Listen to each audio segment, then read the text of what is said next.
Hey, thanks for listening. If your ears are plugged with earwax, then you wouldn't know that this is Colt Cabana coming up with Chicago, Illinois. And not only am I listening to InYourHeadOnline.com, but I am on their website, and I am making fake posts under the name Skippy McGee. So if you see Skippy McGee, don't think it's me. Do you think current relatively big-name guys like Samoa Joe, Low Key, Homicide, and CM Punk, do you think they would have worked out really well in the original ECW? Yes. Yes, I do. I have no doubt about that. Paul Heyman's great at bringing out the strengths and hiding the weaknesses and making superstars out of guys who might otherwise be overlooked. I'd love to see Homicide in ECW. Thanks for calling in, Jason. No, thank you very much. I appreciate this. Yeah. We also got El Santo here. Hey, ¿qué pasa? Hey, man, I want to tell you something. I think I've seen you every time you came to New Orleans with ECW. Right. Yeah, we know, man. I mean, yeah, great. Always great to watch in the ring. But I want to ask you like a non-wrestling question. I know you're a big comic book fan. Yep. And do you still read them? And what books you like to read? Because I'm a big fan also. I'm not a regular Wednesday go out to the comic shop and get the new ones that came in this week reader anymore. Right. But I do still enjoy reading, and what I'll do now is like every couple months or so, I'll hit a comic store and I'll try and pick up everything that I might have missed, which a lot of times has me buying the same comic twice, but that's just a flaw in my system. I enjoy reading the trade paperbacks, and I read now. I enjoy reading ones that aren't so superhero-y. I enjoy titles that are more for adults because I am an adult, and some of the Vertigo lines right now really are holding my interest. I'm a big fan of Brian Vaughan's stories, Ex Machina and Why the Last Man. Both very high on my list. Brian Azzarello's book, 100 Bullets, is great, too. Problem with that is every time I buy a new trade paperback, I have to reread from the start to try to remember what's happening there. Ghost Rider is my longtime, lifelong favorite character, so I'll always support him to some extent, even if I don't really care for how the current writer is handling him. I grew up on Marvel, so that'll always hold my interest. Good, cool. And one more question, if you don't mind. I know I haven't seen. I'm a big Lucha Libre fan. I watch AAA a lot and CMLL, and I've been seeing Sabu out there in AAA. I want to ask you, do you ever thought about going over there to Mexico, maybe to AAA or maybe in CMML, or do like a little tour there or anything?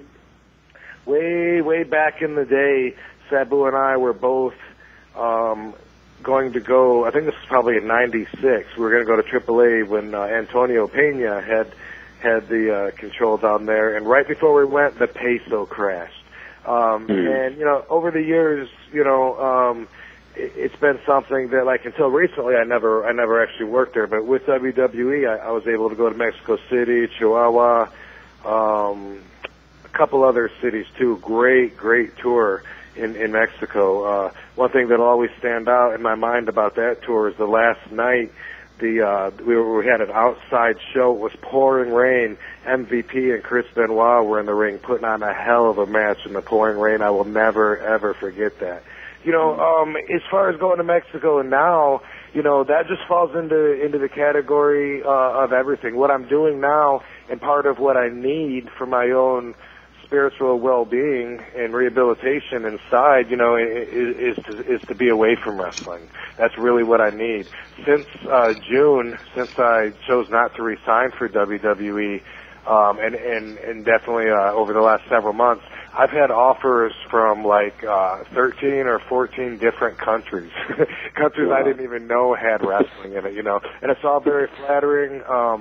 And, again, it's really worth a lot for me to leave home because right now this is where it's at. I'm really enjoying my time off, and I'm enjoying working on a lot of other projects and stuff. Part of an indefinite wait is that you just never know how long it's going to take, never say never. Never say never, but if you saw me in the ring anytime real soon, I'd be just as surprised as you. Right. Yeah, but, I respect that, man. I respect. But I tell you what, bro, I know me and plenty other guys, wrestling fans miss you out there, in the ring. I appreciate that. Appreciate that. And keep watching my boy Sabu. I will, man. All right, man. Thanks a lot. All right. All right. Thanks. We got another guy here. He's been on hold for a while, so we better get to him. Who is this?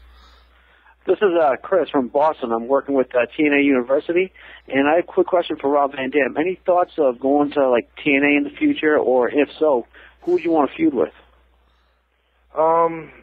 When it comes time to where life tells me that it's time to return to wrestling, if that comes to pass, then I would consider anything. I would consider TNA.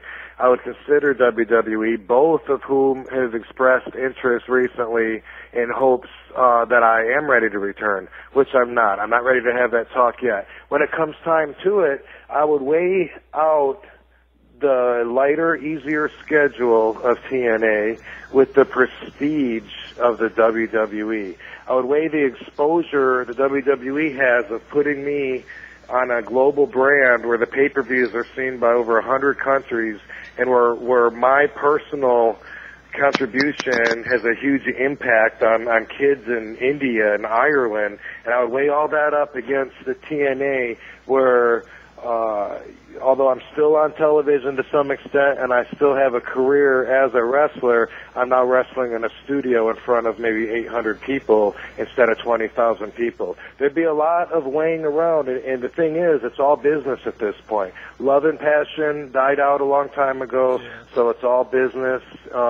This is a job that's way too challenging to do without some passion, some rekindled love, to drive you through. So in the meantime, I'm not ready to consider any of that. But would I when the time comes? Absolutely. Yeah, I was asking you, maybe it would be different if you were younger and you still. It's kind of like Paul Heyman. A lot of people say, if he could come back with like a new company, but would he still be the same Paul Heyman he was, before he had a family and he was a younger guy? Yeah, back in the day, I started with ECW in January of '96. And I was there till sometime in 2001.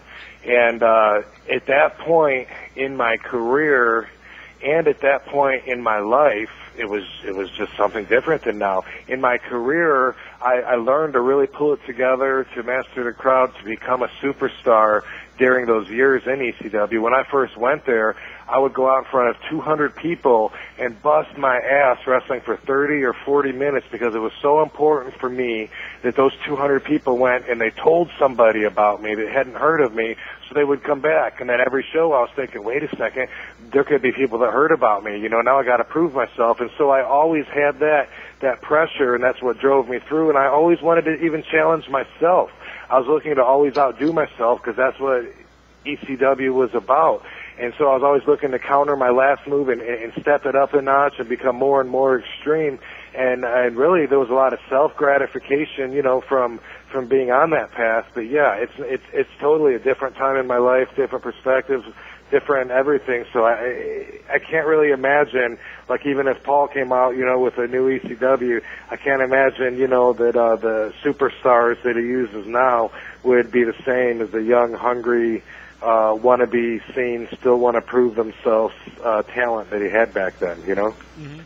Paul's great at balancing everything out, though. Mm-hmm. Yeah, well, there'd always be a new crop of young, hungry guys. Yep, for sure.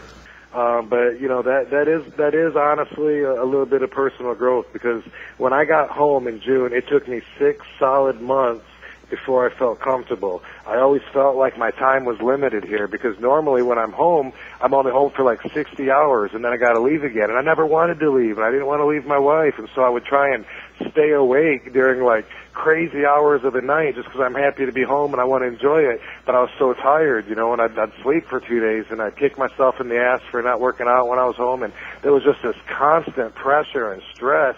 And it really took me a long time to unwind, and I'm seeing and charting and studying these stages that I'm going through and stuff, and it's all good. But yeah, starting to venture out a little bit, do a few autograph signings when the Comic-Con comes to San Diego in July. You can be sure I'll be there too.